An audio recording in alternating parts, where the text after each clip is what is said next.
숨 막히는 새벽? 매일 자는 방이 내 건강을 갉아먹고 있었다. 우리는 하루의 절반 가까이를 침실에서 보냅니다. 아무렇지 않게 누워있는 그 공간에서 우리의 몸과 마음이 회복되어야 마땅합니다. 하지만 그 침실 속에 숨어있는 작은 물건들이 오히려 우리의 건강을 조금씩 갉아먹고 있다면 어떨까요? 오늘의 이야기는 한 여인의 숨막히는 새벽에서 시작됩니다. 겉보기에는 평범한 일상이었지만 그녀의 건강을 무너뜨린 범인은 바로 그녀 곁을 지켜주던 익숙한 침실 속 물건들이었습니다. 이제 그 숨겨진 진실을 함께 따라가 보겠습니다. 1장 평범한 일상의 드리운 그림자. 주인공은 65세 은퇴 교사, 이름은 박선희. 평생을 중학교에서 아이들을 가르치며 성실하게 살아왔고 이제는 은퇴 후 남편과 함께 소박한 노후를 보내고 있었습니다. 그녀의 하루는 단조롭지만 안정적이었습니다.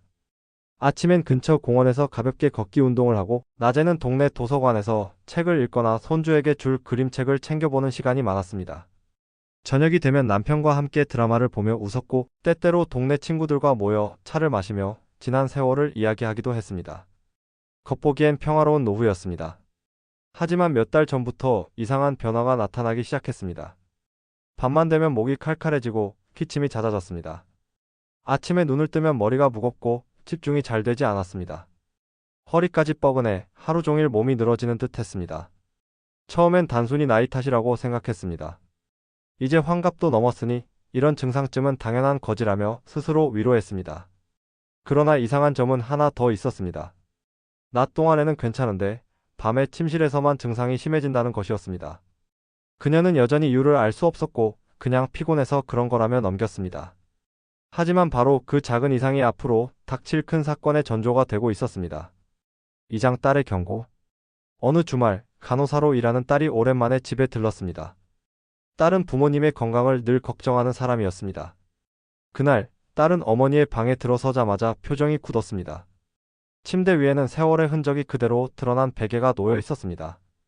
누렇게 얼룩지고 탄력이 전혀 없는 베개. 방 안에서는 방향제의 인공적인 향이 진동했습니다. 마치 약품 냄새처럼 진한 향이 공기를 채우고 있었습니다. 그리고 침대는 중앙이 움푹 꺼져 있었습니다. 매트리스가 이미 제 역할을 잃은 지 오래인 듯 했습니다.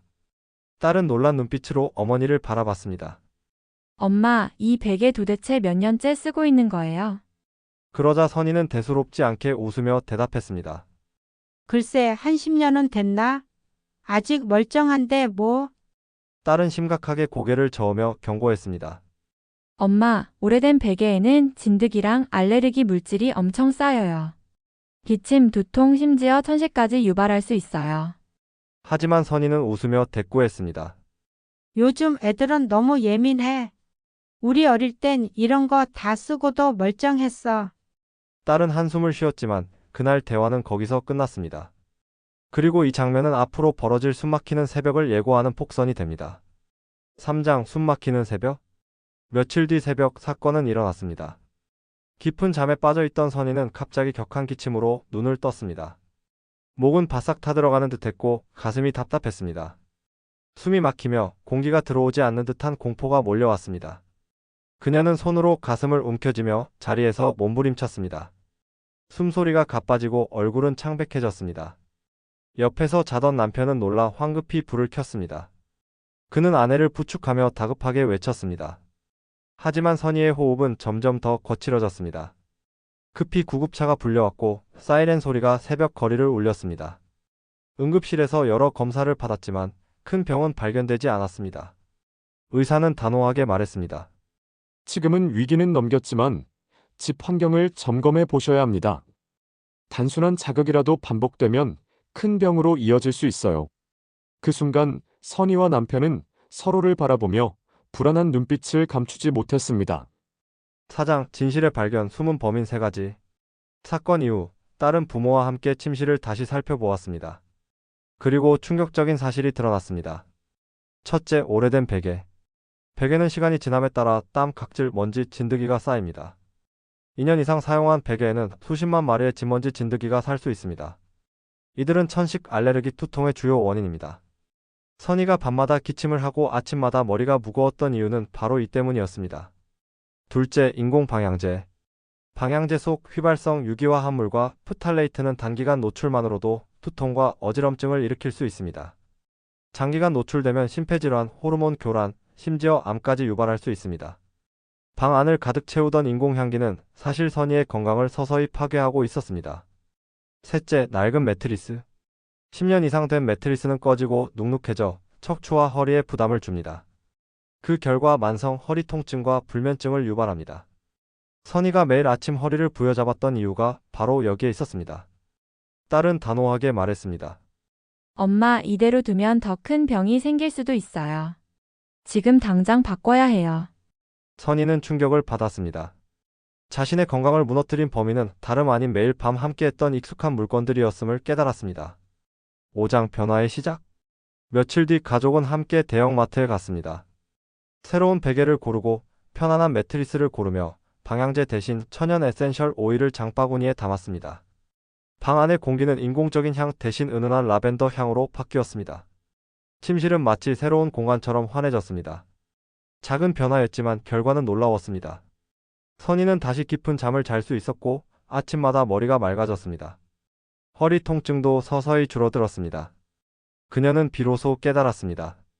건강은 큰 병원에서만 지켜지는 것이 아니라 내가 매일 머무는 작은 공간에서 시작되는구나. 6장 새로운 아침. 숨막히던 밤에서 벗어나. 며칠 후 아침. 따뜻한 햇살이 방 안으로 들어왔습니다.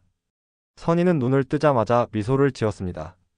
밤새 단 한 번도 깨지 않고 푹 잔 덕분이었습니다. 그녀는 창문을 열며 깊은 숨을 들이마셨습니다. 맑고 신선한 공기, 그리고 평온한 아침. 아침 햇살이 이렇게 따뜻한 줄 몰랐네. 그녀는 마음속으로 그렇게 중얼거리며 새로운 하루를 맞이했습니다. 에필로그. 박선희 씨의 이야기는 결코 특별한 사례가 아닙니다. 우리의 침실 속에 숨어있는 작은 물건들이 건강을 위협할 수 있습니다. 베개는 2년마다 교체하세요. 방향제는 인공성분 대신 천연 제품을 사용하세요. 매트리스는 7년 이상 사용했다면 교체를 고려하세요. 이 작은 습관이 천식, 두통, 허리 통증을 예방하고 삶의 질을 지켜줍니다. 건강은 거창한 곳에서 오는 것이 아니라 바로 여러분의 침실에서 시작됩니다.